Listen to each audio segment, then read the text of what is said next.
la verdad es que siempre los comienzos pues hacen, o sea, a mí me hace especial ilusión pues que hayamos terminado un libro, ¿no? De estudiarlo y empezar a comenzar otro, ¿no? La verdad es que, no sé, te llena de gozo también, ¿no? El ver que, pues, que terminan las cosas que empiezan, ¿no?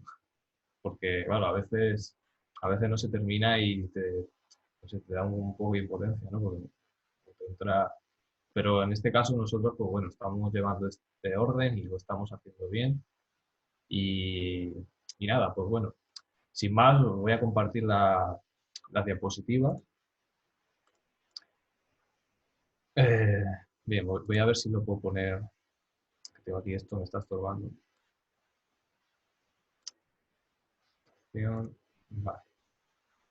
Vale. Bueno, pues como vosotros sabéis, pues bueno, esta es la carta a los romanos, la que vamos a empezar a estudiar. ¿Por qué vamos a estudiar esta carta?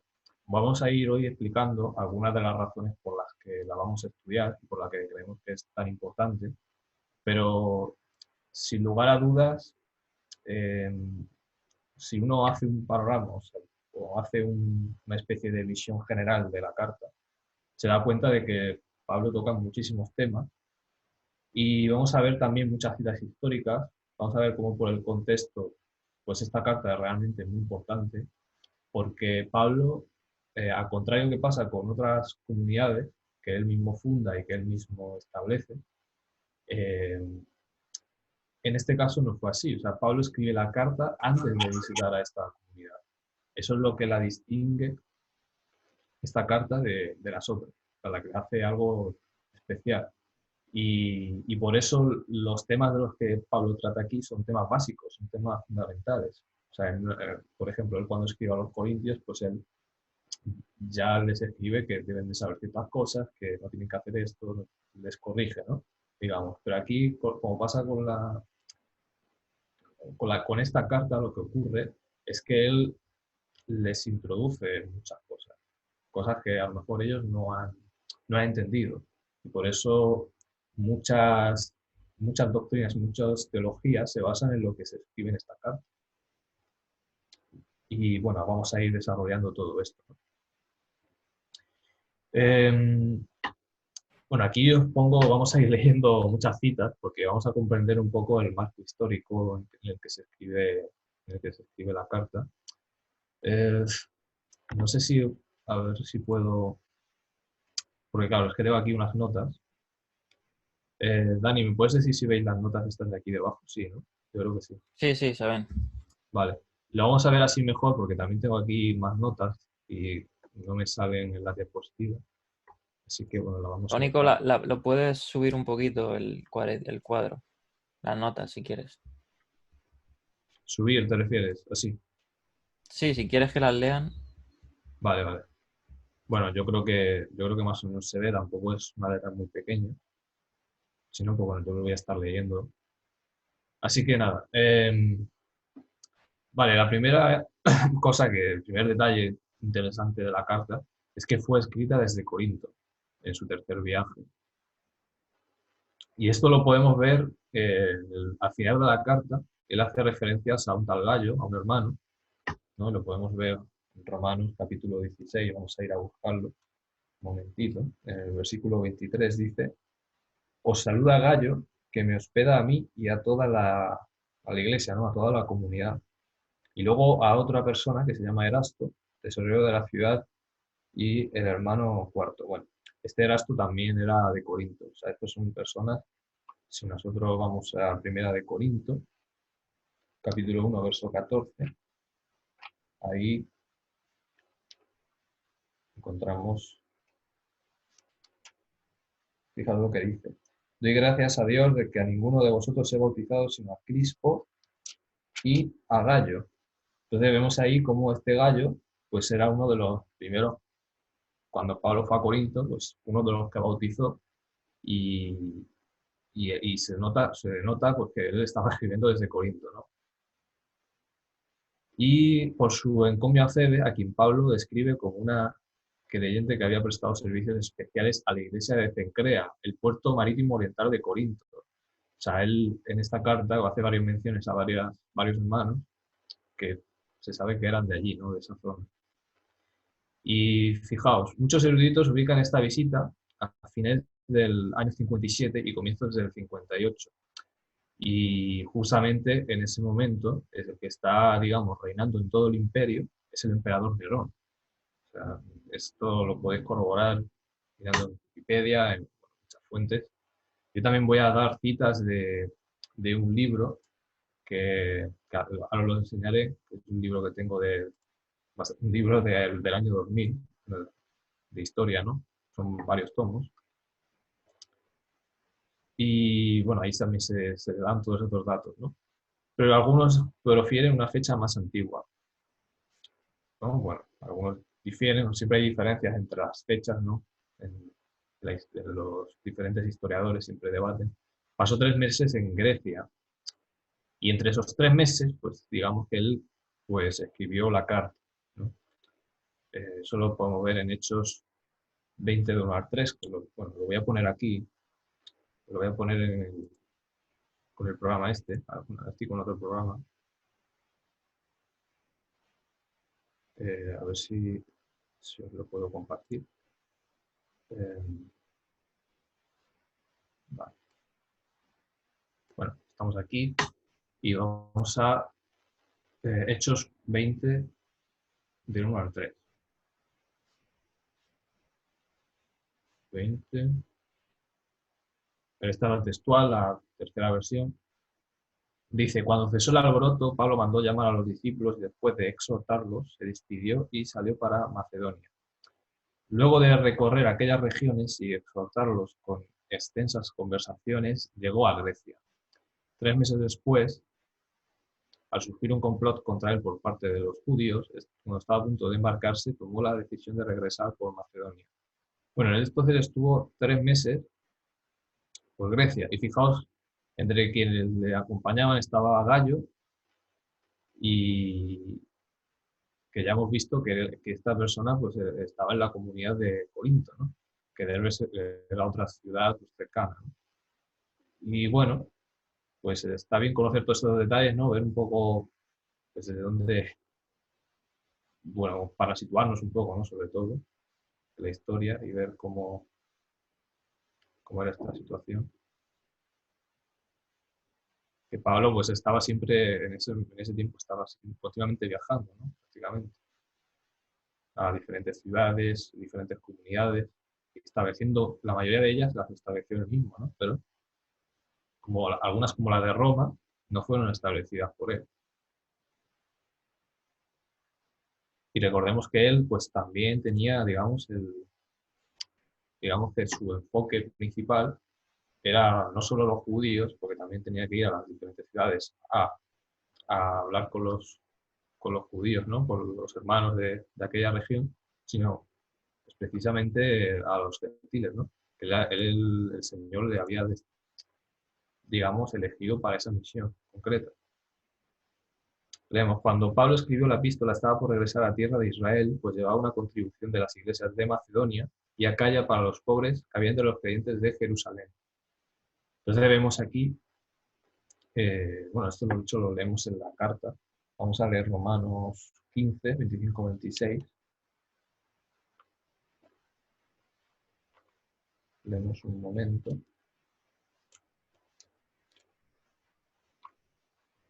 Dice, pero ahora voy a Jerusalén para ministrar a los santos, a los santificados, ¿no? A los distinguidos, porque Macedonia y Acaya tuvieron a bien hacer una ofrenda para los pobres que hay entre los santificados que están en Jerusalén, ¿no? Ahí lo vemos, que él, pues bueno, tenía esa misión también, ¿no? De las comunidades.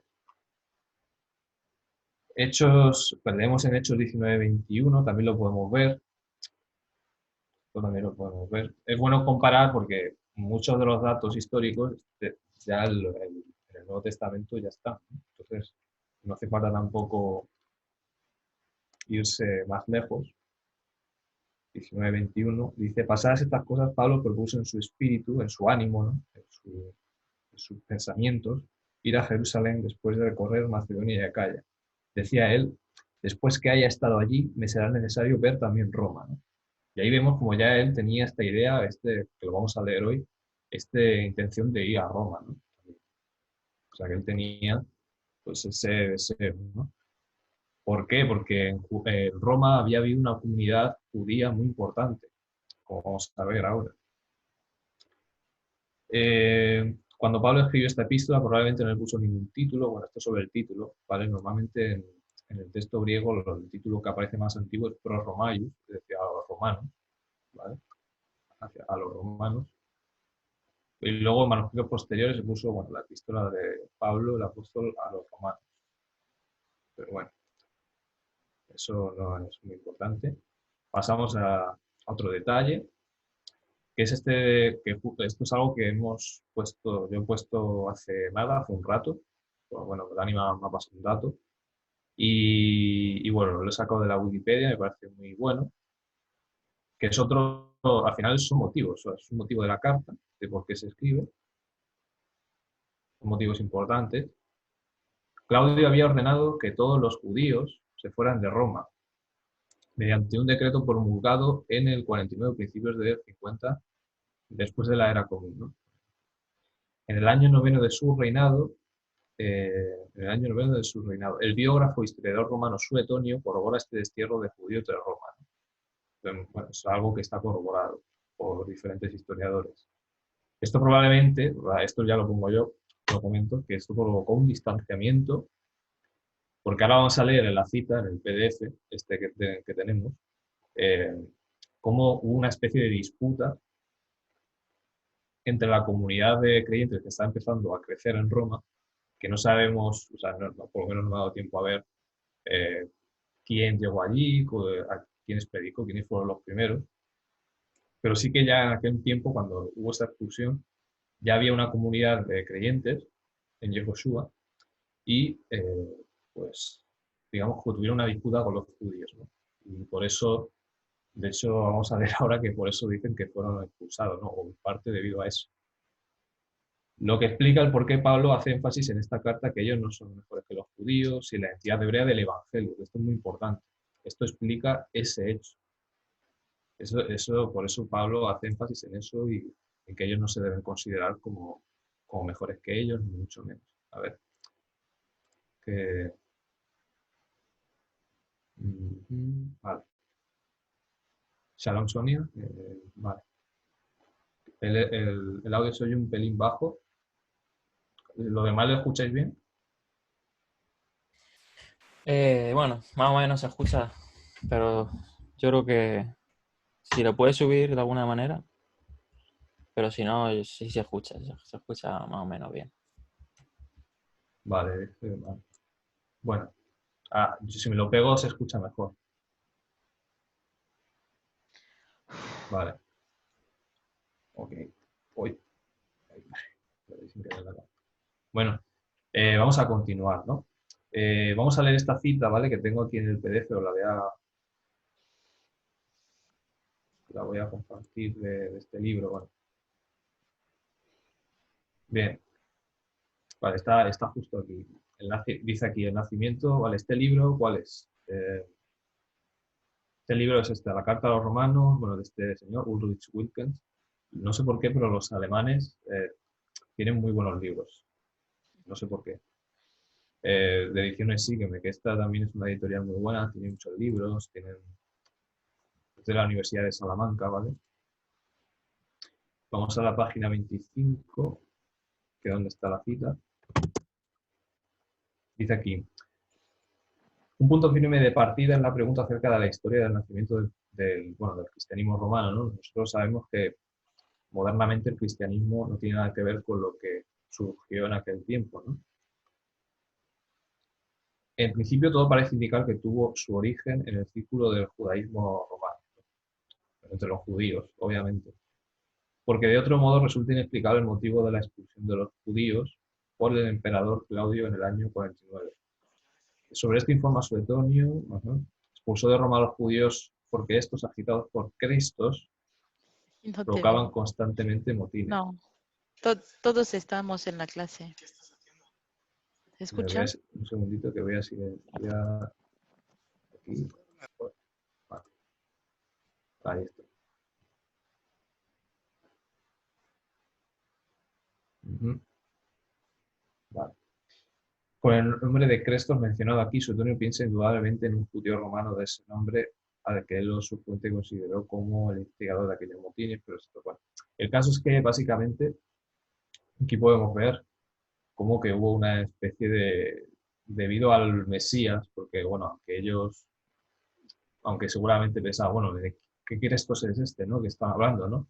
Y Cristos, que en griego es la traducción de Masías. O sea, ellos, evidentemente, los primeros creyentes en Masías, pues digamos que intentaban, pues tendrían debates con los judíos, ¿no? Y pues habría habido este problema, ¿no? Esta problemática. No sé si en el chat alguien tiene algún comentario. Eh, entre los judíos y los mesiánicos, ¿no? Claro, entre los más académicos, obviamente, como dice Dani, como comenta ahí, pues obviamente habría estos debates, ¿no? Entre lo que dice la escritura en este punto, ¿no? Tal, pues, bueno, lo que había en aquella época, ¿no? Debates en todas las comunidades, porque al principio los mesiánicos, los primeros creyentes, se reunían en sinagogas, porque eso es lo que había decretado el concilio de Jerusalén, que los que estaban creyendo que fueran a cada Shabbat para escuchar a Moshe, estudiar, y, y eso era lo que se hacía en aquel tiempo, ¿no? Entonces, bueno, aquí quería compartiros esta cita. Luego hay más cosas que he leído aquí interesantes, pero bueno, vamos a avanzar para que no nos coma el tiempo. Bien, pasamos. Y aquí tenemos un mapa de, pues, de los viajes de Pablo, ¿no? Aquí tenemos los diferentes viajes de Pablo, y el último de todos, que fue este naranja que veis aquí, el que hizo para llegar hasta Roma, que fue el posterior. Pero él escribe en su tercer viaje, es cuando escribe la carta a los romanos, ¿vale? Como os digo aquí, quiero aclarar esto. O sea, Pablo llega a Roma después de, de escribir la carta. O sea, que escribe la carta antes. Y aquí lo vemos, ¿no? Aquí vemos como él en su tercer viaje pues, pasa por Corinto, aunque ya pasa antes, pasa por su segundo viaje. Y bueno, vamos a leer el hecho de cuándo Pablo llega a Roma, que me parece muy interesante porque me parece muy interesante que lo leamos. Voy a poneroslo, de hecho. Vamos a compartir el programa. Aquí está. Éxodo 27, 16, si no me equivoco. No, 28. 28, aquí está, el 17.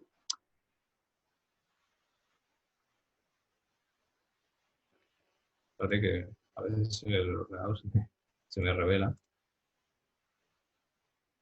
Vale, aquí estamos.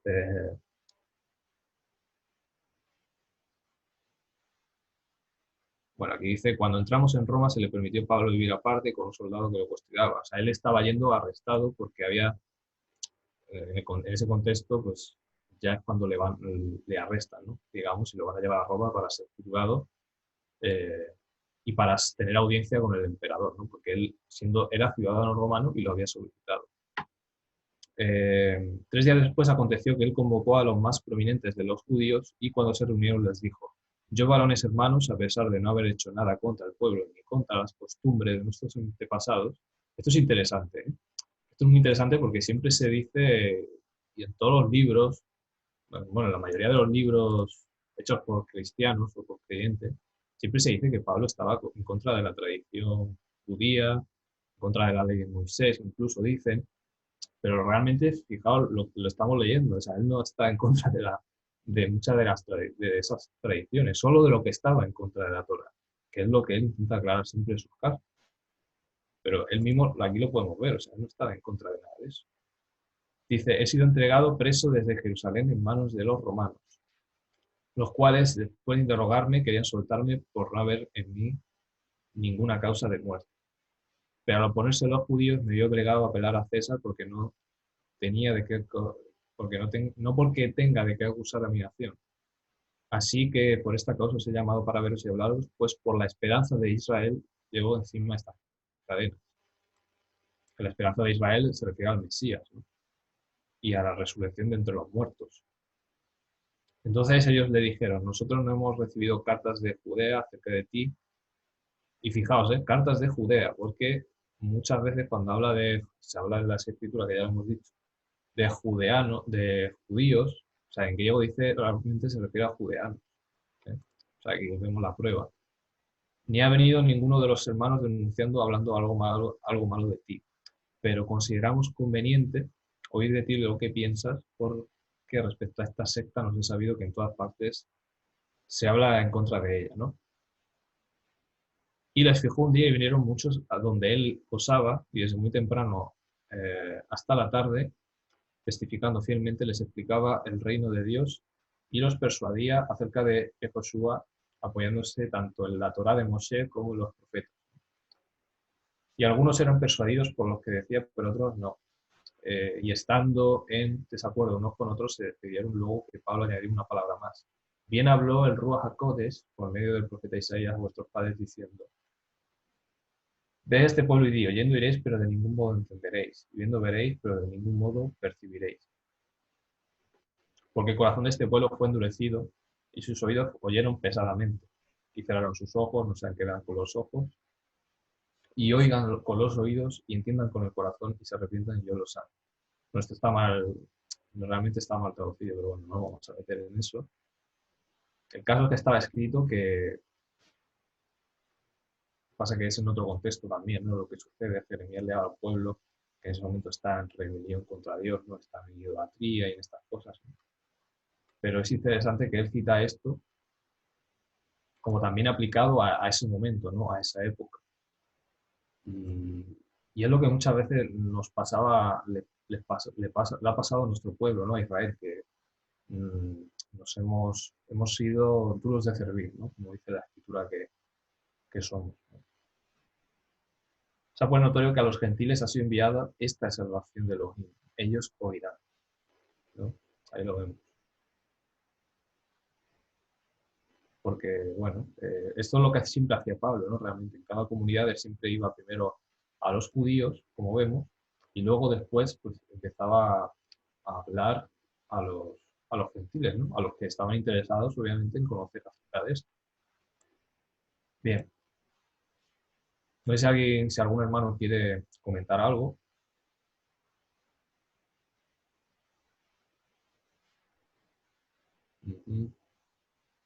Bueno, realmente de momento pues tampoco hay mucho que comentar, ni siquiera hemos empezado a leer, pero bueno, vamos a empezar a leer ahora la carta, los primeros versículos, y bueno, en lo demás vamos a continuar. Entonces voy a compartir las diapositivas y seguimos. Más detalles históricos. Otra cosa que quiero también bueno, que se conozca también es sobre este libro, ¿vale? Que bueno, os voy a enseñar aquí en la pantalla, que lo veáis. Decidme si lo veis bien. ¿Vale? Bueno, pues yo tengo este libro que es bueno, como veis es del País, de una editorial, es del año 2000, bueno, los tengo ahí porque mi padre los coleccionó, pero es muy interesante porque te dan muchas citas en los que tú ves que ellos realmente, eh, muchos de ellos son autores católicos, o sea, es una serie de, digamos, de eruditos, de expertos, doctores en la materia, de historia, sobre todo, y muchos de ellos son católicos y llegan o sea, te reconocen muchos datos, muchas cosas, ¿no? Que es muy interesante, que se tienen que conocer realmente, ¿no? Vamos a ver esas citas. Dice, en el nuevo grupo, ¿vale? Está hablando ya bueno, habla de un capítulo que habla del origen de las primeras comunidades y todo esto, ¿no? El nuevo grupo comienza a definirse a partir de los años 30 del siglo I, pero ninguna de sus características le singulariza o separa del conjunto de la religiosidad judía, ya sea porque sus rasgos se vinculen a las tendencias ortodoxas de esta o a las heterodoxas. O sea, aquí te están diciendo que las prácticas de los primeros creyentes, a partir del año 30, que es cuando más o menos murió el Mesías y resucitó, no era muy diferente de la del resto de los judíos.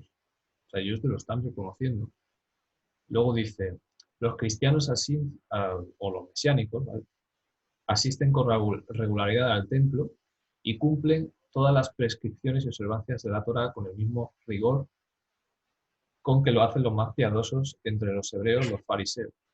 Esto era así en un principio, ¿no?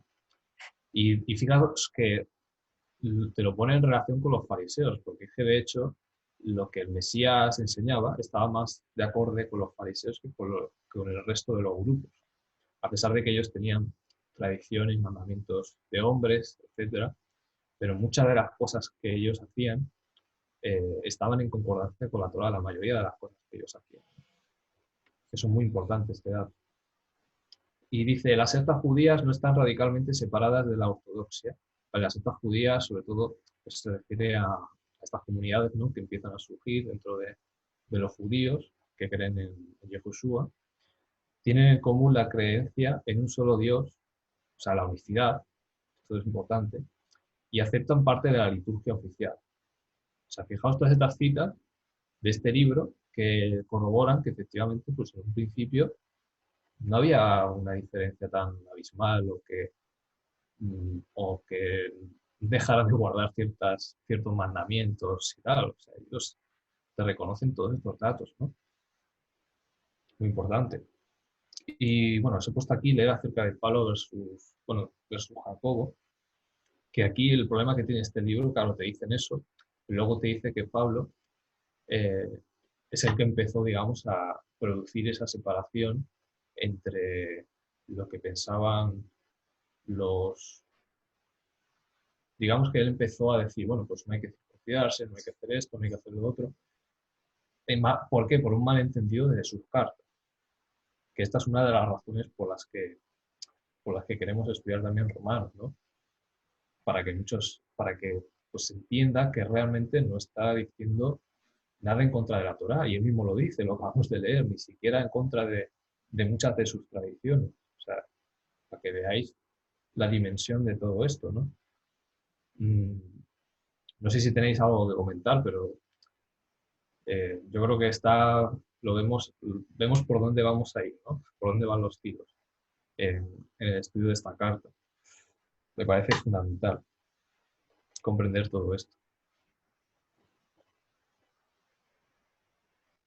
Sí, bueno, pues si no tenéis nada, ningún comentario, seguimos. Y bueno, Pedro escribió acerca de los malentendidos que había sobre Pablo, ¿no? Sobre lo que él escribía. Bueno, se me ha olvidado mencionar que muchos piensan que hubo una disputa entre Pablo y Santiago o Jacobo. Porque claro, como leen en la epístola de Jacobo, ¿no? Es que como él dice, el hombre también es justificado por las obras de la ley, y Pablo dice todo lo contrario, entonces algunos se hacen un lío, pero realmente no hay ninguna diferencia. No, porque dice, bueno, es que Jacobo llevaba el grupo más conservador en Jerusalén, y Pablo, pues, a las comunidades en las naciones, los gentiles, ¿no? Pues digamos que él era más liberal, ¿no? Esto es una historia que obviamente no está reflejada en las escrituras, que se las inventan para explicar esa separación que hubo entre los cristianos y los judíos, ¿no? Y que afectó sobre todo en la comunidad de Roma, que por eso Pablo escribe lo que escribe, para que no se llevara a cabo esa separación o ese, digamos, antihebraísmo que acabó surgiendo después, porque realmente ese es el problema que hubo, que fue una cuestión más política que otra cosa. Bien, seguimos. Bueno, dice Pedro, básicamente, en su segunda carta, capítulo 3, y considerad la paciencia de nuestro Señor como salvación, como también nuestro amado hermano Pablo se escribió según la sabiduría que le fue dada. Como también habla de esto en todas las epístolas, en las cuales hay algunas cosas difíciles de entender, que los indoctos e inconstantes tuercen, como también las otras escrituras, para su propia perdición. Así que vosotros, amados, conociéndolo de antemano, guardaos para que no caigáis de vuestra firmeza arrastrados por el error de los libertinos. Entonces, claro, algunas cosas que Pablo escribe, si uno no está, digamos, bien instruido, digamos que puede malentenderlas. y si Pedro hizo esa advertencia es por algo, obviamente. Y efectivamente lo que sucedió es que a raíz de lo que escribió Pablo y, y por causa de haberlo malentendido muchos, pues empezaron a ocurrir estos malentendidos, estas separaciones, o que pensaban que Pablo no quería decir que no se tenía que guardar la Torá o cosas así, ¿no? Que ya sabemos que entre el mundo cristiano pues se han desarrollado, ¿no? Bien, seguimos. Bueno, hay muchas citas, hay detalles que me parecen muy importantes. Solo son dos diapositivas, también quiero comentarlos. Que es que, bueno, después de pasados unos siglos o bastantes años, pues, ¿qué pasó? Pues que hubo esa separación de la Iglesia de Roma, pues de sus raíces hebreas. Por eso este movimiento se llama, en el que estamos, muchas veces nosotros lo llamamos raíces hebreas, pero lo que ocurrió es que hubo una separación de las raíces hebreas. Y eso se dio en muchas comunidades, pero sobre todo, digamos que en Roma, porque era el centro político y neurálgico de todo el imperio. Entonces, era la capital. Entonces, por eso se hace énfasis en Roma, ¿no? En el siglo II, fijaos lo que os pongo aquí,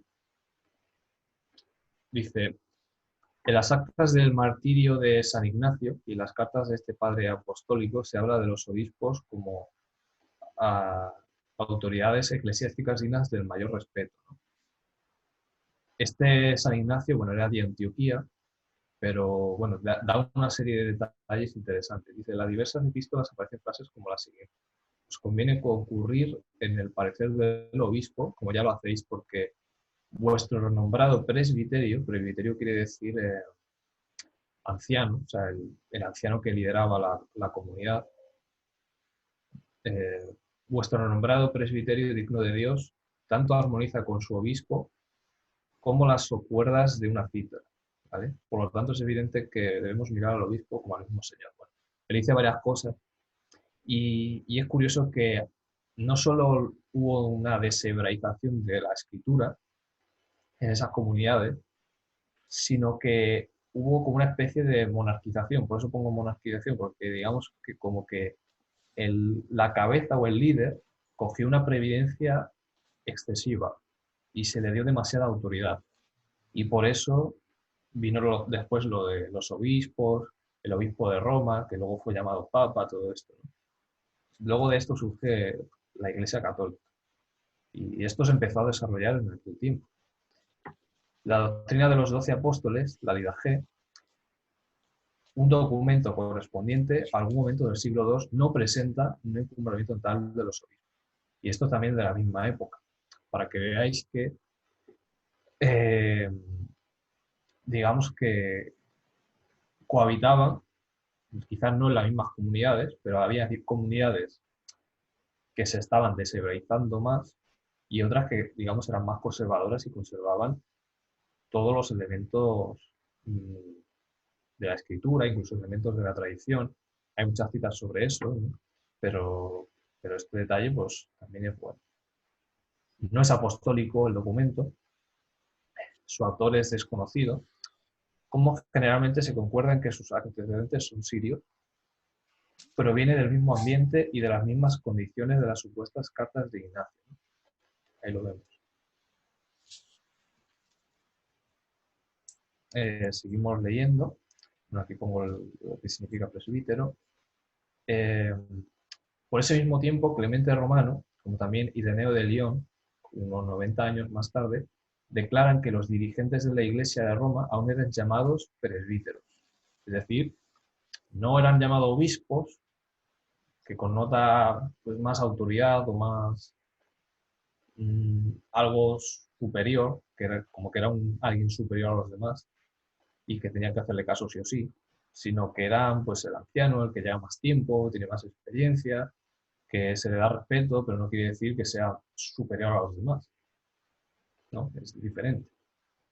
En el tiempo en que Ignacio fue martirizado y hasta 60 años después, ¿no? Entonces, bueno, pues había algunos que se desviaban más que otros, ¿no? Pero bueno, en el siglo II, inicio del siglo II, pues ya había esta discusión. Un poco antes del año 200, Ireneo, dirigente de la Iglesia en la Galia, elaboró una teoría bien definida del episcopado, ¿vale? La presenta en su tratado Contra herejías, libro tercero. Su tesis es que los apóstoles transmitieron la verdadera enseñanza cristiana a los obispos, a quienes se daba por sentado que eran sucesores de aquellos. Sostiene que los obispos de las iglesias fundadas por los apóstoles fueron los que conservaron la tradición sagrada. En esta tesis está el comienzo de la teoría de la sucesión apostólica. Pues todo esto, de ahí viene la iglesia romana y la iglesia católica, ¿no? De ahí viene todo esto. Es importante ver el contexto porque Pablo advirtió, y una de las razones de... Pablo advirtió de que esto iba a suceder, y una de las razones de que Pablo describía esta carta, pues, y bueno, él hace mucho énfasis en esto, ¿no? En que no se separaran de sus raíces, en que comprendieran que su identidad estaba con Israel, y es lo que habla, pues, en los últimos capítulos, en el capítulo 11, en el capítulo 10, él habla mucho de la identidad, porque él está tratando de advertirles de que no se separaran de estas raíces, ¿no? Y de esta comprensión hebrea de la escritura, porque si no, no tenía sentido, no tenía ningún sentido, básicamente. No sé si algún hermano quiere comentar algo. ¿Me escuchas? Sí, Jorge. He escuchado que entre todas las cartas que escribió Pablo, esta carta es la que escribió, bueno, él no la escribió, fue, bueno, su secretario, qué sé yo. Es un griego el más fino, ¿es verdad? Que dices que el Porque griego lo otro, sí, en un griego el más fino. que usaban los abogados. Yo es que no sé griego. No sé. Yo sé No, pero que, yo sé que, por ejemplo, esta carta sí que a lo mejor pudo haber sido escrita en griego, pero hay porque algunas todo cartas de Pablo, ¿no? Sí, pero dice que como esta carta era dirigida a Roma, se esmeró en escribirla en un griego fino, no el ordinario. Eso siempre tengo esa duda. Pues nada, no tiene nada que ver con lo que estaba haciendo, pero quería, si sabías algo. no, la verdad es que no sé. O sea, lo siento, pero no. Porque es que yo no Bueno, no sé pasa griego. A nada. lo mejor le preguntas a alguien que sepa. Por ejemplo, a lo mejor Eric sí que te Mm, puede responder, pero yo no tengo ni idea. Una La verdad es que curiosidad, no sé. era una curiosidad, no pasa nada. Nada, bueno. Seguimos, hermanos. No sé si alguien quiere comentar algo.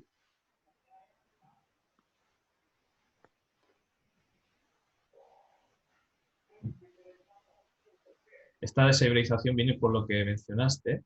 Esto es un comentario de un hermano. Presiones políticas sobre las reacciones, lo cual produce temor por las persecuciones. Gran parte se debe a eso, sí. Gran parte se debe a eso. Porque también hubo pues esa presión política, como bien se dice, por la persecución y también por querer, digamos, dejar de ser perseguidos también, ¿no? Digamos, también un poco por eso. Me hice perdonar si oís de fondo que tengo una gata y está haciendo un poco de ruido. Un momento que quiero aquí, a ver si puedo, a ver si me deja el programa. Ahí, vale. Bien, vamos a continuar. Vamos a continuar y vamos a empezar ya a leer la carta, ¿no? Propiamente. Porque muchos de estos datos históricos también ya se dan en la carta. Eh, bueno, sin más, pues bueno, aquí tenéis pues un poco el primer versículo, ¿no? He puesto el texto griego porque vamos a ir explicando algunas palabras, ¿vale? Aclarando para que veáis que, bueno, aunque no sabemos griego, tenemos un hermano que sí sabe y además teniendo en mente, tenemos que tener presente que Pablo era judío y y por lo tanto la forma de escribir su griego también, y bueno, sobre todo se ve en otras epístolas más que en esta, ¿no? Pero o sea, él siempre escribe con la mentalidad hebrea, ¿no? O sea, él siempre tiene esto presente en su mente y por eso decimos que no escribieron en un griego koiné o en un griego, sino que era un judío griego. De hecho, él se dirige, él usa términos hebreos también en las epístolas, Pablo. O sea, él usa términos hebreos y vamos a ir explicándolos. Lo que pasa es que la dificultad de escribir en un idioma determinado, como en este caso el griego, es que tienes que escoger entre palabras que se parecen para querer decir algo, pero realmente tu intención es decir el mensaje tal cual tú lo has entendido. Si yo, por ejemplo, yo siendo español, ahora quiero escribir en inglés y quiero decir una expresión que solo existe en español, es difícil. O sea, tú puedes intentar traducirla, te puedes hacer una idea, pero no vas a entender perfectamente si no te lo aclaro, si no me preguntas, ¿no? Y eso es lo que le pasaba a Pablo. O sea, Pablo él intentaba explicar conceptos que él comunicaba en griego, en otro idioma, un idioma que él dominaba, por supuesto, porque él, siendo ciudadano romano, habiendo estudiado en su comunidad, en su yeshivá, pues él sí que tenía que saber estas cosas, ¿no? Pero como hemos dicho, pues él era judío, él era hebreo, era fariseo, y de hecho, bueno, ahora vamos a ver algunos detalles interesantes, ¿no?, sobre esto. A ver, que hay un micro encendido. A ver si... Vale. Vamos a leer. Dice, Pablo, siervo de Josué el Mesías, un apóstol por llamamiento, habiendo sido apartado para el Evangelio de Dios, ¿de acuerdo? Esto es lo que, así es como empieza la carta. Y vamos a ver varios términos. El primero que vemos es la expresión doulos, ¿vale? ¿Qué es un doulos? Que traducen como siervo, ¿no? Es alguien que pertenece a otro, tiene una deuda con la vida de otra persona. De hecho, luego dice más adelante, soy deudor. Pero, y tiene mucho que ver. O sea, doulos es que, por eso se traduce muchas veces como esclavo.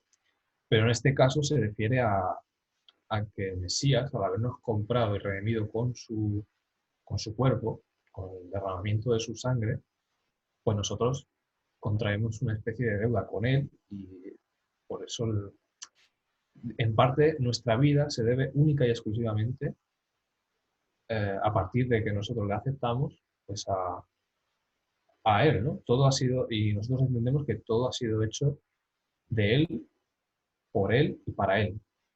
Y por eso nosotros nos llamamos siervos. Y ser siervo, luego dice también el Mesías, bueno, desde ahora ya no os llamaré siervos, sino amigos.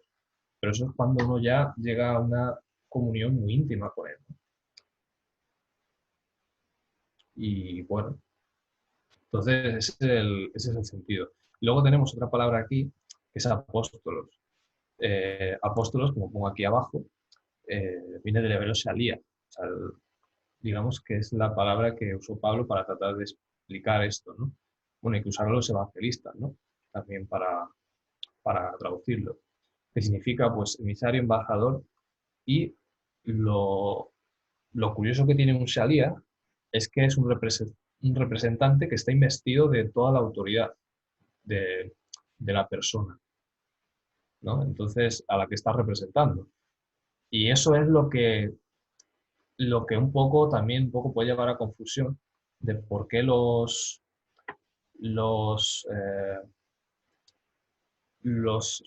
digamos, los cristianos, bueno, y sobre todo los católicos, pues rinden culto a muchos de estos apóstoles, habiendo ellos ya fallecido, ¿no? Y piensan que están en el cielo, ya sabéis, pero lo llevan todo al extremo, digamos. O sea, ellos, sabiendo y siendo eruditos en muchas de estas cosas, las llevan al extremo y por eso surgen estas confusiones. Ahora ahora están aplaudiendo a los sanitarios justamente ahora. Bueno, esto es lo que significa la palabra apóstolos. O sea, es muy interesante conocer esto. Luego tenemos aforismenos. que es lo que han traducido como apartado. Habiendo sido está añadido, o sea, no aparece en griego, o sea, dice siendo apóstol, llamado apóstol, aforismenos, que se suele entender como apartado, pero es curioso. La raíz de esta palabra está muy clara, que es un préstamo, lo que se llama un préstamo lingüístico. Viene del... O sea, de hecho, la palabra, se usa en griego la palabra farisaios, de donde viene fariseo, que viene del arameo peras. O sea, es un préstamo lingüístico de esta palabra, que también significa separar o apartar. Y en el hebreo, pues hay dos palabras, una es parash también, y otra es parash, con shin, no acabado en san, sino en shin, que también hacen referencia a esta misma idea, ¿no? De separar o apartar. De aquí es donde viene, pues, fariseo, ¿no? La palabra fariseo. Y por eso él usa esta palabra para indicar que habiendo sido el fariseo, pues ahora es fariseo, pero para el evangelio, ¿no? Él es apartado para el evangelio, ¿no? Y esa es la distinción que él quiere hacer.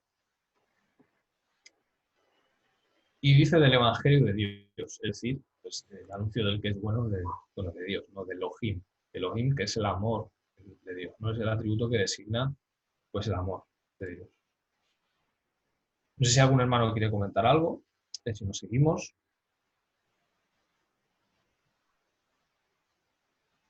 Tengo aquí en el chat, a ver qué dicen. Ajá. Ok. Vamos a continuar, que tenemos que terminar. Leemos en el versículo 2 que él había prometido de antemano por medio de sus profetas en las Santas Escrituras, ¿no? Aquí vemos más detalles.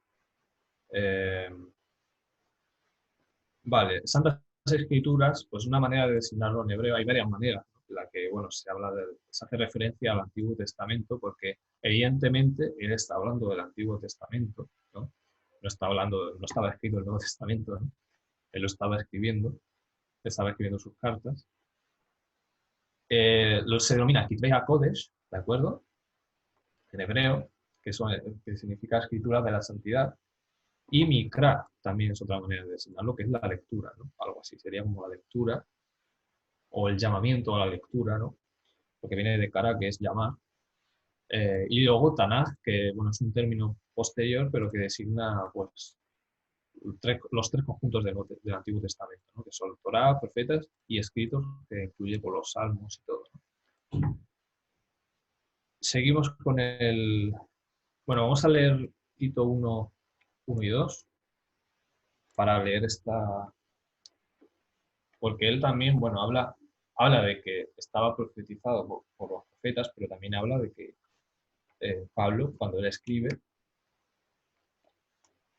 pues que es anterior, ¿no? Incluso a eso, o sea, es algo que Dios tenía en mente desde el principio, que es lo de Gulgaltá, ¿no? Que ya estuvimos hablando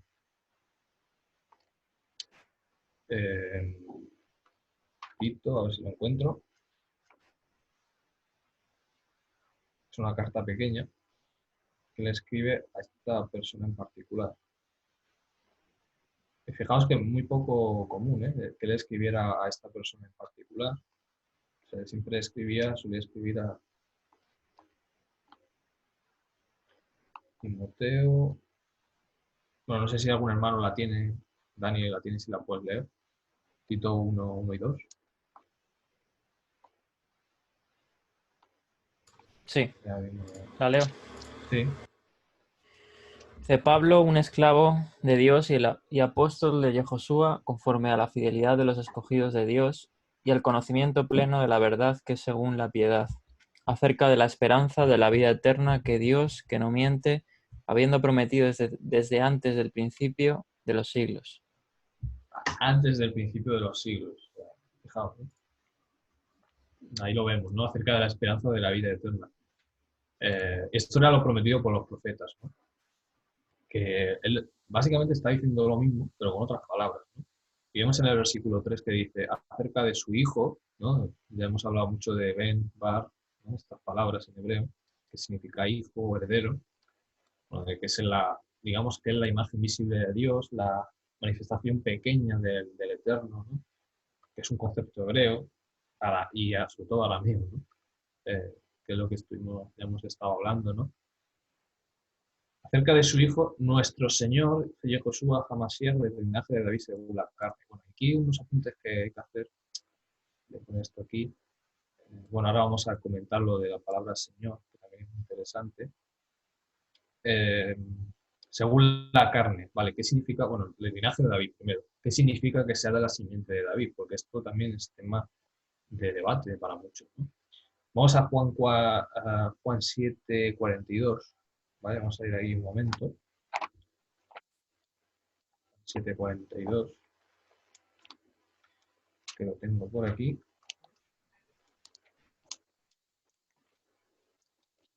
Dice, ¿no dice la Escritura que de la descendencia de David? Son, bueno, algunos de las multitudes, ¿no? Que están oyéndole hablar al Mesías. ¿No dice la Escritura que de la descendencia de David y de la aldea de Belén, de donde era David, ha de venir el Mashiach? Entonces, fijaos como ellos, era algo que realmente decía la Escritura, ¿no? Claro, luego bueno, luego ahora lo vamos a comentar, ¿no? Pero esto era una idea que entre el pueblo era conocida y entre los eruditos de las Escrituras, que iban a hacer del linaje de David. Esto era algo comentado. El problema viene en cómo es que eso se iba a llevar a cabo. Es decir, y en la concepción o el concepto de Mesías que se tuviera, ¿no? Porque, por ejemplo, los fariseos pensaban que iba a ser un simple hombre. O sea, que no iba a ser... Bueno, muchos de ellos sí que tenían entendido que iba a ser un hombre, que no iba a ser Dios mismo que iba a venir. Muchos otros luego sí que pensaban, como hemos estudiado también en Marcos, ¿no? Que sí que tenían este concepto de que el Mashiach tenía que ser divino, o sea, tenía que ser Dios mismo el que tenía que venir a hacerlo. Entonces había como una división en aquella época, había algunos que pensaban de una manera, algunos que pensaban de otra. Siempre ha habido esta división, realmente. Pero es algo que se manejaba ya en la época, ¿no? Vamos a leer Hebreos 7:14. Hebreos 7:14. Porque esta cita es importante porque así, digamos que conectamos todo. Porque si no conectamos todo, luego nos perdemos. O sea, no entendemos lo que está diciendo, ¿no? Entonces es importante siempre leer pasajes que hablen de este mismo tema. Dice, porque he sabido, dice el autor de los Hebreos, algunos dicen que era Pablo también, que nuestro Señor vino de la tribu de Yehudá, de la cual nada habló Moshe tocante al sacerdocio, ¿no? Está hablando de que Mashiach es un sacerdote, y habla de que él era de la tribu de Judá, ¿de acuerdo? Él lo menciona.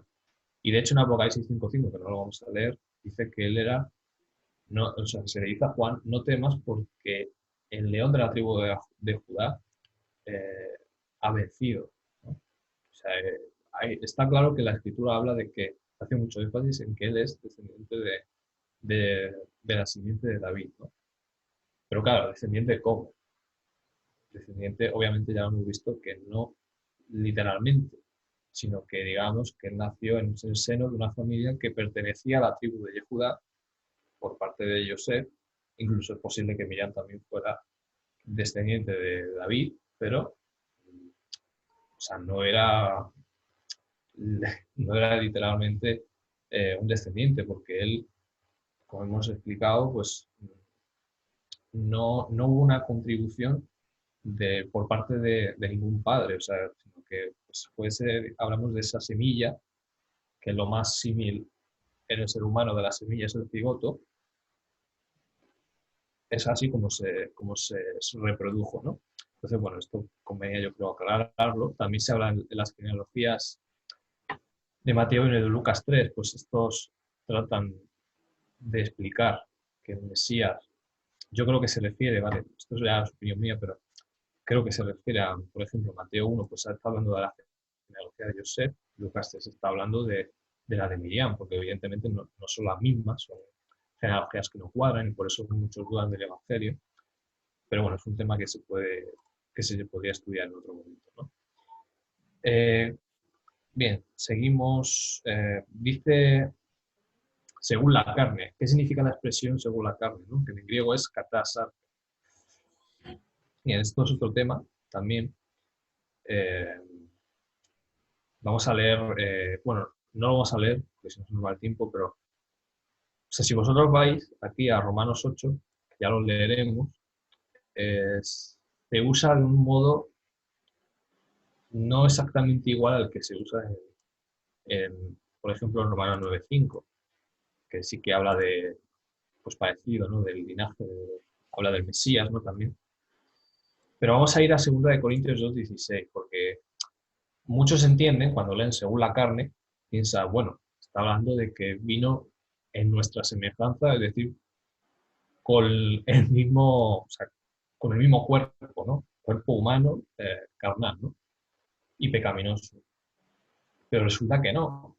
Si nosotros vamos a la mayoría de los pasajes, o sea, siempre cuando usan la expresión según la carne, aunque lo uses en un contexto que estás hablando de actitudes, que no está hablando de genealogías ni nada, como es en el caso de Romanos 8, pero siempre se te está refiriendo a algo que es únicamente, exclusivamente criterio humano. Estás hablando de los pensamientos de la carne, lo que el ojo humano ve, digamos, ¿no?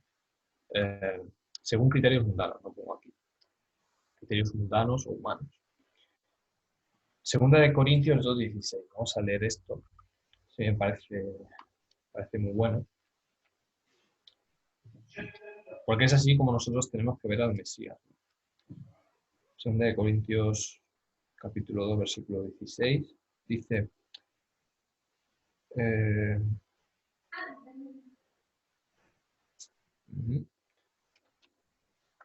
no sé si es este o...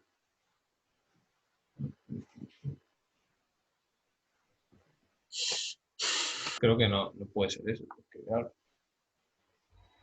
Bueno, es el pasaje que dice, ahora mismo no lo voy a leer, creo que la cita está mal, pero es el pasaje que dice que si nosotros hemos conocido al Mesías según la carne, por ejemplo, los discípulos lo vieron literalmente, ¿no?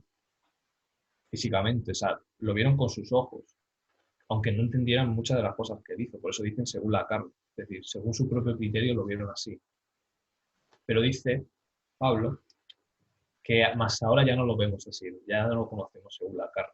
Es decir, a pesar de que él haya nacido la tribu de Judá, nosotros no lo vemos ya así, como un simple humano o como alguien con apariencia humana, sino que lo vemos como rey, lo vemos como el que va a venir a traer nuestra salvación, nuestra redención definitiva, ¿no? Cuando Él vuelva en gloria, ¿no? Eso es un detalle, pues, importante, ¿no? No sé si algún hermano quiere comentar algo más.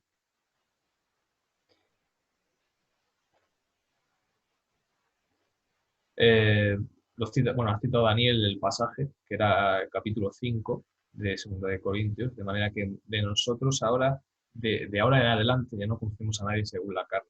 Aunque hemos conocido a Mashiach según la carne, sin embargo, ahora ya no lo conocemos así, ¿no? Y otro pasaje que creo que es Juan, que habla de su primera carta,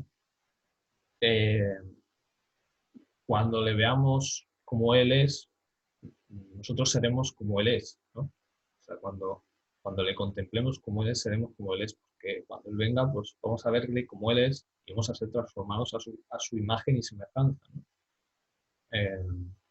Vamos a recuperar ese esplendor o ese resplandor que perdimos, ¿no? Ese es el detalle, ¿no? Es importante. Bien, seguimos.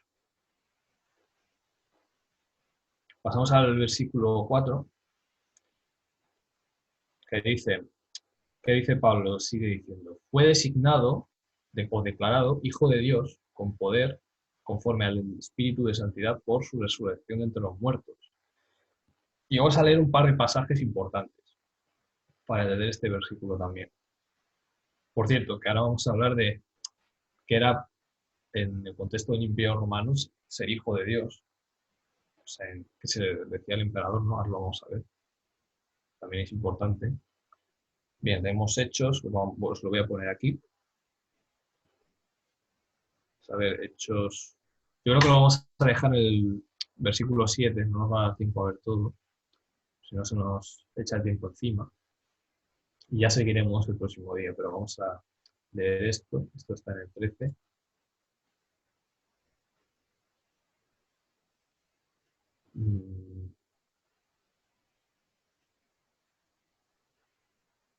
A ver si no me equivoco, la cita era 26 al 37. Vale.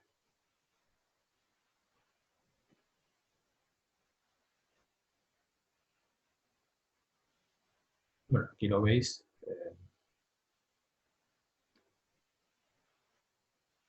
Dice, varones hermanos, hijos del linaje de Abraham. Bueno, este es el que habla aquí, es Juan. Dice, hijos del linaje de Abraham, y los que hay en los que entre vosotros teméis a Elohim.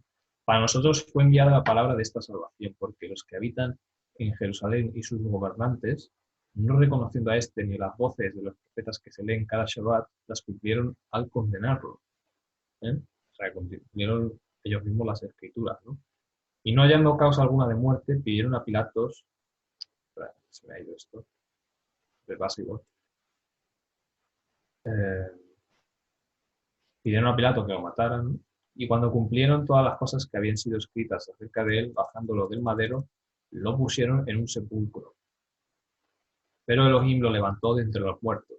El amor de Dios, o sea, no otra persona, sino el amor de Dios, o sea, su amor por la humanidad, hizo que se levantara de entre los muertos. O sea, dijo, está escrito que la muerte no lo podía retener, ¿no?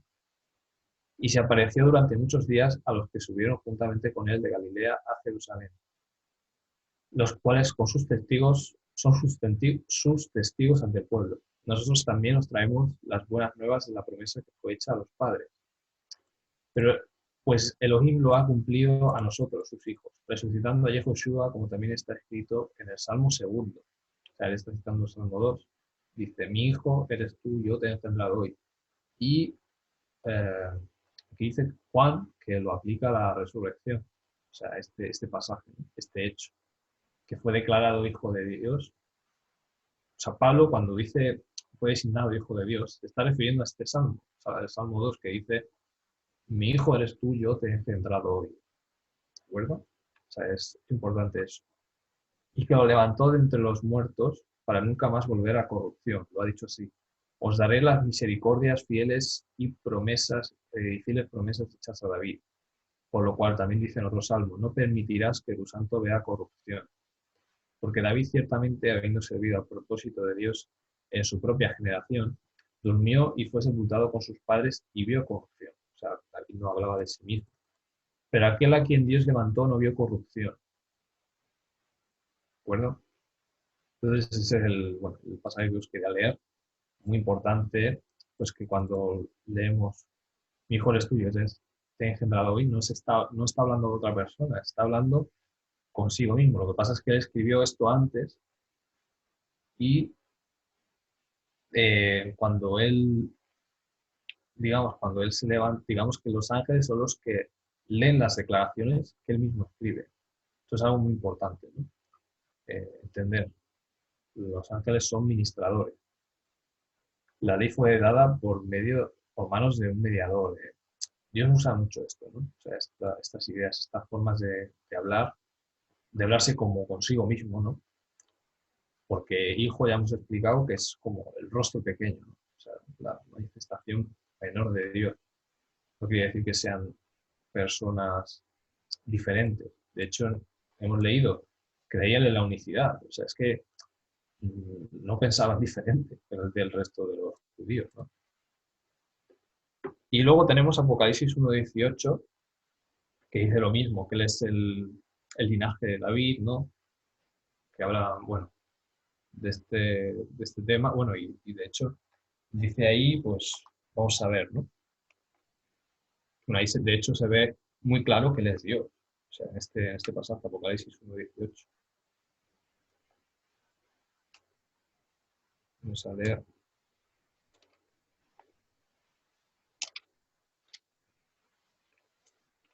Dice, bueno, esto le dice a Juan, ¿no? No temas, yo soy el primero y el último.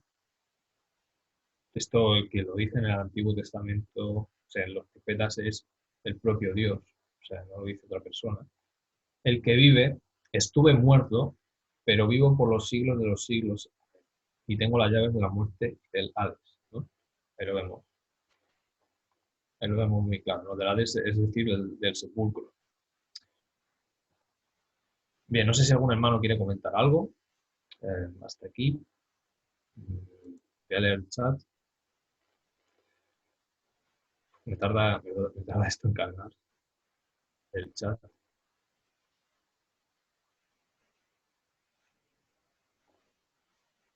Es que no aparece el chat. No, no hay ninguna Vale, aportación. vale, gracias. Pues nada, seguimos. Vamos a terminar con esto, ¿de acuerdo? Y leemos los últimos. Aaron ha levantado la mano. Pero antes de continuar, pues, Aaron, si quieres hablar.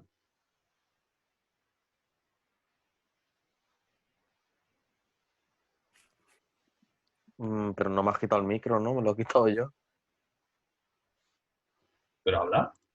Que yo sí te había puesto en el chat, no sé, y encima te lo he puesto por privado. Sí, pero es que no sé por qué no me sale el chat. Es que no sé, me está Bueno, dando problemas. Al nada, hilo- era sobre el tema de lo de según la carne, que no sé si es que o no me he enterado o es que se te ha olvidado decirlo, que no supuestamente en griego se podía entender en medio de, no según de, o sea, en medio del linaje, no que salga del linaje, ¿no? Claro. Sí, bueno, lo que yo he explicado es que no era literal, o sea, no era literal en el sentido de que viene de padre y madre de la tribu de Judá, sino que él, él se ha injertado en el vientre de Miriam, pero no nada más. O sea, eso es lo que quería aclarar, lo de la simiente, ¿no? Claro, pero es que en griego no se podía entender así. No O sé, no sea, me... en medio del linaje no tiene por qué ser que salgas de un ser humano que es del linaje, ¿entiendes? O sea, aparezco Ujú. en medio, pues entre ellos, pero obviamente es imposible que salga de porque Sí, pero es que según la Joseph carne, no fecundó, entonces, el problema, bueno, tú ves de las diferentes maneras que se usa esa expresión, katasarka, y no se usa, o sea, siempre se traduce de la misma manera y siempre según la carne o conforme al criterio humano, conforme a la opinión humana. Es decir, según lo que tú ves, aparentemente es hijo de José. Por eso se creía que él era hijo de José, por eso, por criterios claro. humanos. Por eso, eso es lo que he explicado. Pero bueno, gracias, porque así lo aclaro más todavía, así lo dejo más claro, si puede ser. Así que nada, seguimos, ¿no? Nada más. No. Vale. Ok. Bueno, seguimos con el estudio. Eh, ahora vamos a leer las citas estas interesantes bueno, del emperador, ¿no? De hijo de Dios. ¿Qué sentido tenía el imperio romano que a alguien se le dijera hijo de Dios? Bueno, seguramente lo dijeran en griego, muchos, ¿no? Porque claro, no es lo mismo que tú lo digas en hebreo, en el contexto hebreo, con todo el sentido, la implicación que tiene, que tú lo digas decir en griego, porque en griego sí que se podría entender literalmente, pero en hebreo tiene otra connotación, ¿no? Entonces, ese es el tema. En el contexto del Imperio Romano, en el cual solo el emperador ostentaba ser de origen divino, a ellos se les dio el título de Pontifex Maximus o Sumos Pontífices, es decir, era la máxima autoridad religiosa del imperio. O sea, fijaos que, ¿qué significa sumo pontífice? Pontifex viene bueno, de la idea de puente, ¿no? O sea, que era él el que unía el cielo con la tierra. O sea, fijaos, ¿eh? O sea, esto es lo que significa en latín, ¿no? Porque es una expresión en latín. Y vamos a ver estas citas, bueno, que hablan bueno, un poco de la autoridad que tenía el emperador en la época, ¿no? Y tal. Dice, como Pontifex Maximus, el emperador era la cabeza religiosa del imperio, correspondiéndole la presidencia de las ceremonias religiosas, la consagración de los templos, el control del calendario romano, suprimiendo y añadiendo días cuando era necesario, ¿no? El nombramiento de las vírgenes vestales y de los flamen, sacerdotes, el liderazgo del Collegium Pontificum, dirección colegiada de los asuntos religiosos, y la interpretación de los dogmas de la religión romana. Y, si os dais cuenta, aparte, que este mismo título es el que ostenta hoy en día el Papa, y todas estas pretensiones. O sea, fijaos, ¿eh? En el año 23 del Mesías, no antes de Cristo, Augusto daría el poder legal a la figura del emperador. En primer lugar, con la inclusión entre sus cargos de la tribunicia potestas o poderes de tribuno, sin necesidad de ostentar dicho cargo. Esto dio al emperador inviolabilidad y capacidad de perdonar a cualquier civil por cualquier tipo de acto criminal o de cualquier otro tipo. Esto se parece mucho a pretensiones divinas, ¿no? De hecho, bueno, vemos las imágenes mucho de las películas de que hace el emperador así, ¿no? En los juegos, en la arena, ¿no? Los gladiadores y dice, bueno, a este le perdono, a este, bueno, o sea, a este le perdono, a este no, ¿no? Eso es muy, muy típico, ¿no? O sea, de las películas y de las series. Con los poderes del tribuno, el emperador podía condenar también a muerte sin juicio previo a cualquiera que interfiriera con el desempeño de sus deberes, ¿no? Entonces tenían, pues, este poder, ¿no? Fijaos, qué curioso, el culto imperial. O sea, resulta que se les daba culto. O sea, fijaos, bajo la denominación del culto imperial se incluye el conjunto de rituales realizados en honor del emperador romano y su familia. Una vez al año, los habitantes debían quemar incienso ante su estatua, diciendo César es Señor. Anteriormente, Alejandro Magno había afirmado ser descendiente de los dioses de Egipto y decretó que debería ser adorado en las ciudades de Grecia. Y ellos un poco seguían el ejemplo de Alejandro Magno, ¿no? Todavía en vida de Julio César, este consintió en la erección de una estatua a cuyo pie rezaba la inscripción Deo Invicto, o sea, en español, al Dios Invencible, en el 44 a.C., ¿eh? O sea, a Julio César se le llamó el Dios Invicto. O sea, fijaos, él no era emperador todavía, pero a él ya se le daba este culto, ¿no? El mismo año se hizo nombrar dictador vitalicio. El Senado votó para que se le construyera un templo y se instituyeran juegos en su honor. Después de su muerte lo colocaron entre los demás dioses y le dedicaron un santuario en el foro. Y ya terminamos leyendo aquí. Dice, el heredero de César, Augusto, hizo construir un templo en Roma dedicado al divino Julio. O sea, es decir, a Julio César, ¿no? Como hijo adoptivo del deificado Julio, Augusto también recibió el título de Divi Filius, es decir, hijo de Dios. O sea, Augusto. Porque él era adoptado de Julio César, hijo adoptado. Se hizo llamar Augusto, fue honrado como divino y se le puso su nombre a un mes del año. Agosto, ¿no? El mes de agosto, que ya lo conocemos, ¿no? Se llama debido a él. Se llama así debido a él. Tal como había sucedido con su padre Julio, el mes de julio, ¿no? También. Fijaos, ¿eh? Aunque Augusto en vida no pidió ser adorado, después de su muerte el Senado le elevó al rango de Dios y lo declaró inmortal. Viva, ¿eh? Para que veas. Se le declaró ni más ni menos que inmortal, ¿no? Y de aquí, por eso vemos, claro, tú piensas, bueno, si a esta gente se le daba este culto y se les tenían como deidades, entre el pueblo, obviamente, porque luego en cuestiones políticas, por ejemplo, el Senado, si un emperador no lo veía de su agrado, pues el Senado, con su influencia y su cierto poder que tuviera, pues se quitaban de en medio del emperador, que eso muchas veces lo hicieron, ¿no? O otras personas de poder. Pero fijaos que en aquel tiempo que los creyentes predicaban, hablaban de un hijo de Dios, que ellos lo oyeran en griego, o sea, porque ellos hablarían en griego, que era el idioma más común de la época, pues claro, despertaba pues cierto recelo en el emperador y de hecho Nerón pues mandó perseguir y matar a muchos de esos cristianos, ¿no? De esos primeros mesiánicos, ¿no? Primeros creyentes en el Mesías. y hubo muchos mártires, ¿no? Bueno, muchos apóstoles murieron y tal, ¿no? Lo que ya sabemos. El objetivo principal de este culto era demostrar la superioridad del gobernante mediante su adscripción a una esfera divina y la sumisión de los habitantes a los dictados de aquel, ¿no? Bueno, era más política que personal, dice, y fue un elemento poderoso de unidad del imperio, puesto que era una especie de deber patriótico. Entonces, ese era el tema, ¿no? Este es el asunto. O sea, lo hacían principalmente por un asunto político y para que la unidad del todo el imperio pues, se conservara, ¿no? Y no hubiera división. Pero cuando surgían este tipo claro, de predicaciones, ¿no? Cuando surge este movimiento mesiánico, pues digamos que interfiere con este objetivo, ¿no? del imperio.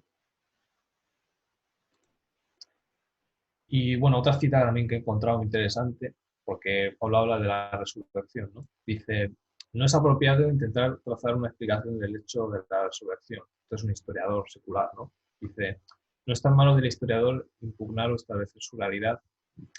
Tanto la afirmación como la negación sobrepasan el plano de la historia. Todo lo que el historiador puede ir a notar o afirmar es que algo ha pasado, sin lo cual toda la evolución posterior del cristianismo, del mesianismo, pues es inexplicable. Es decir,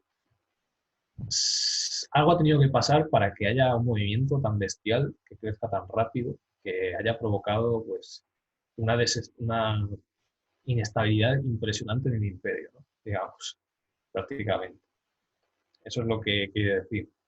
Y evidentemente muchos historiadores reconocen por eso que la resurrección es un hecho. O sea, no lo niegan. Ese es el asunto, ¿no? Entonces, bueno, hermanos, no sé si queréis continuar o queréis parar aquí o terminamos estos versículos.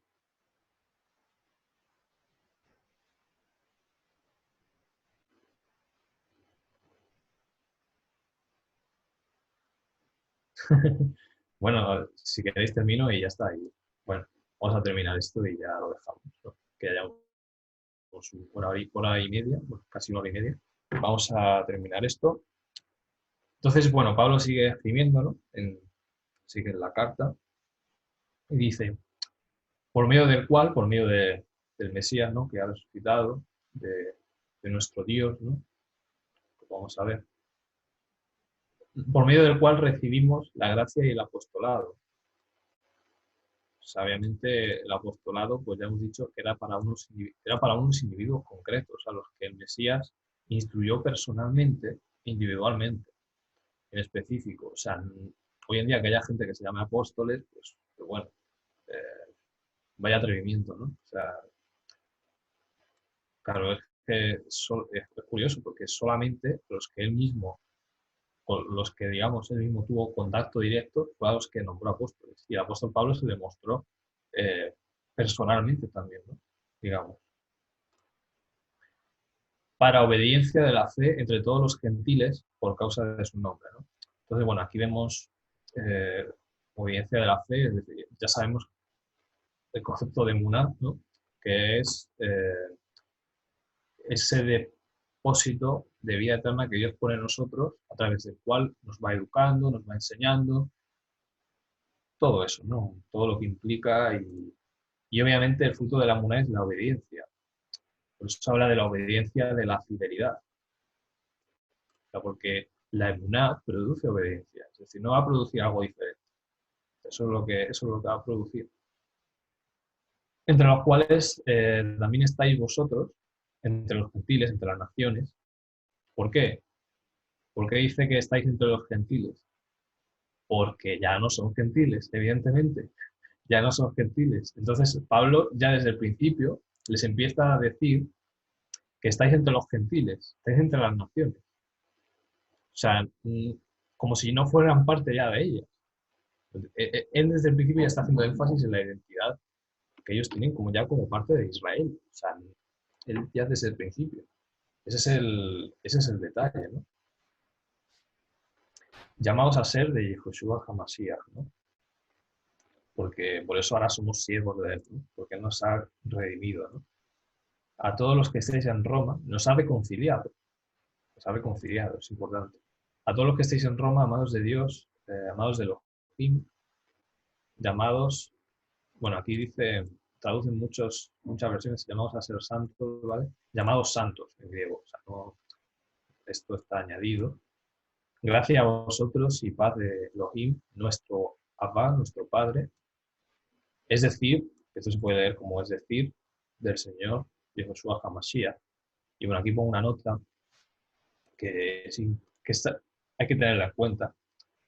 Curio se puede traducir como Señor, ¿vale? Es correcto, pero se usó la Septuaginta para traducir el tetragrama, es decir, Hashem. O sea, que cuando está diciendo Hashem Yehoshua HaMashiach, porque, y más veces lo utiliza, ¿no? De esa manera. O sea, realmente cuando dice Señor, y ya sabemos que Hashem habla del atributo del juicio, pero habla de su atributo como creador también. O sea, porque él es el existente, el que existe por sí mismo, el único que tiene inmortalidad, ¿no? Que viene de la raíz fallá y todo eso, que ya lo estuvimos viendo, que es existir. Eso lo podéis ver también en la página, que tenemos ahí la explicación de algunos conceptos, ¿no? Pero cuando se dice que Yehoshua HaMashiach es Hashem, es por algo, o sea, es porque él, evidentemente Pablo ya sabe que es el mismo, ¿no? Entonces, bueno, hermano, no sé si alguno tiene algo más que añadir o tiene algo más que decir. No vamos a terminar porque si no se va el tiempo, lo vamos a dejar aquí, hermanos.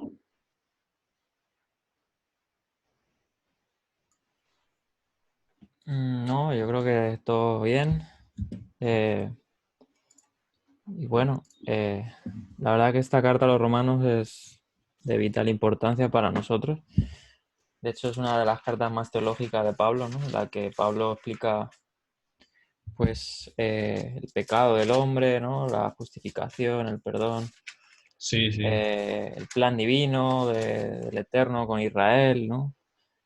Y muchos temas teológicos de la Torá y otras cosas, ¿no? Que vamos a ir Sí. viendo poco a poco y que también en los primeros siglos pues fue de vital importancia entender, porque luego con las persecuciones y todo eso, como hemos hablado, hubo una ruptura entre el cristianismo, ¿no? Primitivo o el mesianismo y el judaísmo, ¿no? Entonces yo creo que eso fue el malentendido y las persecuciones que pues precipitó todo eso, ¿no? Y para eso hay que pues estudiar y saber separar muchas cosas. Y bueno, no sé si algún hermano quiere aportar algo a la introducción. Si no, lo dejamos aquí. ¿Alguna duda o lo que sea? Cualquier Yo, cosa. Bueno, hermanos, aquí lo dejamos. El sábado seguiremos ya entrando a lo que viene siendo pues ya el tema de la carta, ¿no? Porque Pablo, claro, escribe con un fin, ¿no? Siempre sus cartas escribía con un fin y el fin era pues fortalecer en la fidelidad a los creyentes y alentarlos, ¿no?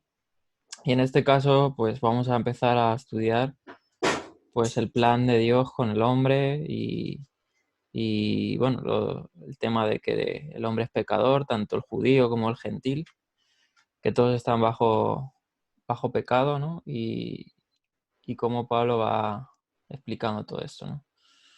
Así que el próximo sábado seguimos y nada, pues aquí lo dejamos. Que tengan una buena noche. Shalom, hermanos. Y Gracias, chicos. Cuidado mucho, lavad las manos y demás. pues nada, pues buenas Gracias, ha noches. sido muy interesante, ¿vale? Muy interesante, gracias. Bueno, me alegro. Shalom, chicos, a Shalom, todos. Shalom. nos vemos Quedaros. pronto. Shalom. Chao. Chao, chao, chao, chao.